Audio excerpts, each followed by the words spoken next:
Servus beieinander, willkommen zurück bei mir im bayerischen Outback. Heute gibt es mal wieder einen kleinen Ratsch über Traditionen und Brauchtum in Bayern. Es gibt da nämlich eine Sache, die sehe ich immer öfter, die vielleicht den einen oder anderen in ein kleines Problem da in Bayern bringen könnten.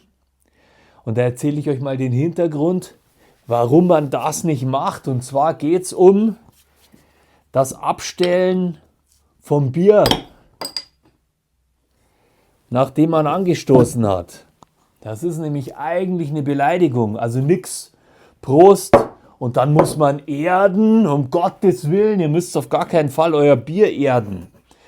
Ja, ihr stellt es auf keinen Fall ab nach dem Anstoßen. Das kommt nämlich daher, dass nach den Napoleonischen Kriegen, wo die Bayern sich endlich dazu durchgerungen haben, nicht mehr auf der Seite von Napoleon zu sein, sondern mit den Preußen gemeinsame Sache machen mussten, ob sie wollten oder nicht.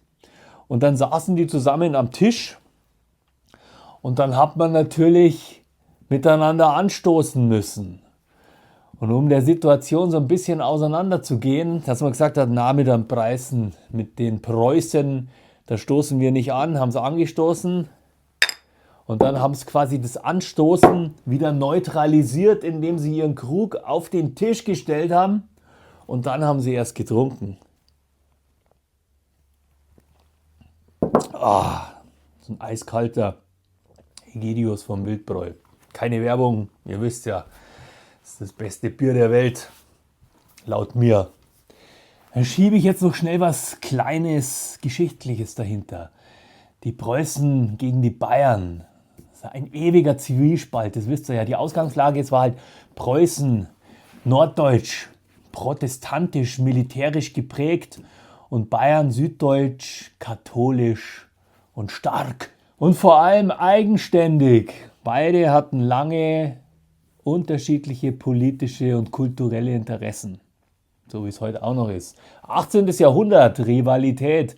Beide waren halt einfach wichtige Staaten und konkurrierten ganz brutal miteinander. Ja, und in der napoleonischen Zeit von 1806 bis 1813, da stand Bayern auf der napoleonischen Seite und wurde dafür Königreich. Und Preußen kämpfte natürlich gegen Napoleon. Und dann kam der Deutsche Krieg und Bayern kämpfte dann tatsächlich gegen Napoleon auf der österreichischen Seite und Preußen siegte. Bayern verlor, blieb aber trotzdem eigenständig, also Freistaat. 1870 gab es dann wieder eine kleine Annäherung im Deutsch-Französischen Krieg und da kämpften dann die Deutschen und die Bayern gegen Frankreich. Gemeinsamer Feind schweißt zusammen. Ja, so viel zum geschichtlichen Blabla. Prost zum Thema Bayern gemeinsam mit Preußen im Krieg gegen Napoleon. Gibt es ja hier ein kleines Lied von unserem Hüttenmusi-Bandprojekt. Verlinke ich euch da oben. Ja, mehr gibt es dazu eigentlich nicht zum Erzählen. Ja, also stellt den Krug nicht ab, erdet nicht euer Bier, erzählt nicht irgendeinen Käse, sondern wenn ihr mit Spätzeln trinkt, dann müssen die Krüge oben bleiben. Ja, und dann zum Mund und dann zum Tisch. Ich hoffe, damit habe ich den ein oder anderen Brauchtumsverweigerer so ein bisschen zurechtgeschoben und wünsche euch ein wunderschönes Wochenende. Pfiat euch. Gell? Trink, trink, Brüderlein, trink, lass doch die Sorgen zu Haus. Trink, trink, Brüderlein, trink, zieh doch die Stirn nicht so grau.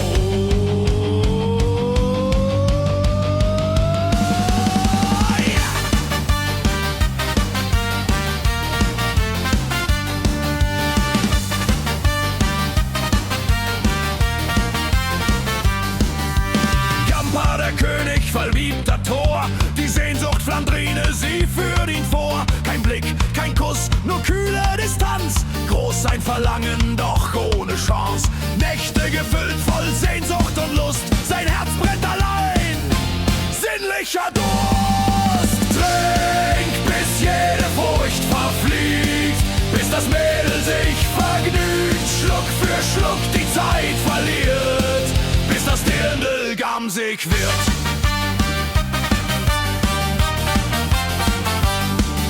Am Kreuzweg tritt dann der Teufel ins Licht, glühende Hörner, die Lösung in Sicht. Gampar, verkauf mir doch jetzt deine Seele. Ich sorg, dass dein Weib nicht länger dich quält. Liebe, Verführung, Trank zum Begehr, alles für dich, der Preis wiegt nicht schwer.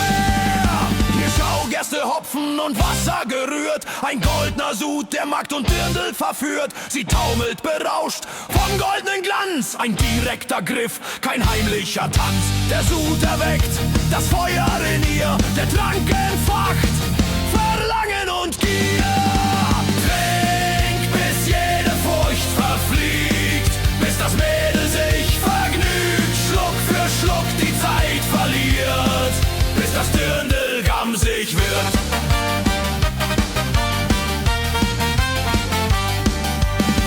Noch geschlossen, das öffnet sich hier. Stolz zerbricht, nun gehörst du mir. Ein König erobert mit Eile das Feld. Der Trank gibt ihm Kraft, dem kämpfenden Held. Seelenlos berauscht von Lust und Macht. Der Krug wird zur Krone, sieh wie er lacht.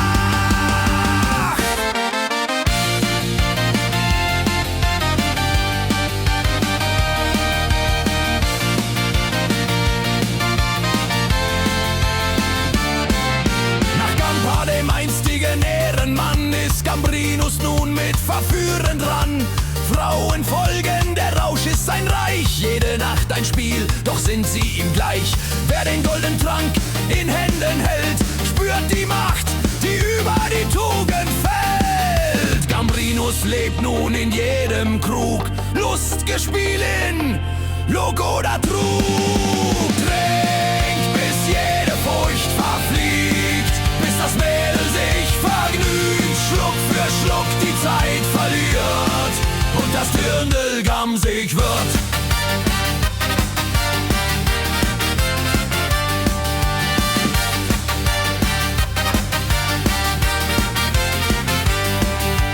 Trink, trink, Brüderlein, trink, lass doch die Sorgen zu Haus. Trink, trink, Brüderlein, trink, zieh doch die Stirn nicht so kraus. Trink, trink, Brüderlein, trink, lass doch die Sorgen zu Haus. Trink, trink, Brüderlein, trink, zieh doch die Stirn nicht so kraus.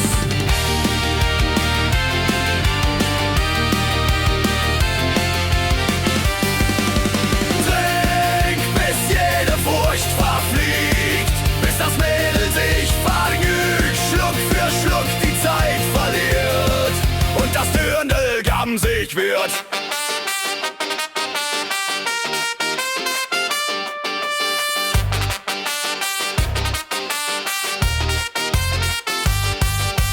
Trink, trink, trink, trink, Brüderlein, trink, trink, lass doch die Sorgen zu Haus. Trink, trink, trink, trink, Brüderlein, trink, trink, zieh doch die Stirn nicht so kraus. Trink, trink, trink, trink, Brüderlein, trink, lass doch die Sorgen zu Haus. Trink, trink, trink, trink, Brüderlein, trink, zieh doch die Stirn nicht so kraus. Trink, bis jede Furcht verfliegt, bis das Mädel sich vergnügt, Schluck für Schluck die Zeit verliert und das Dirndl gamsig wird.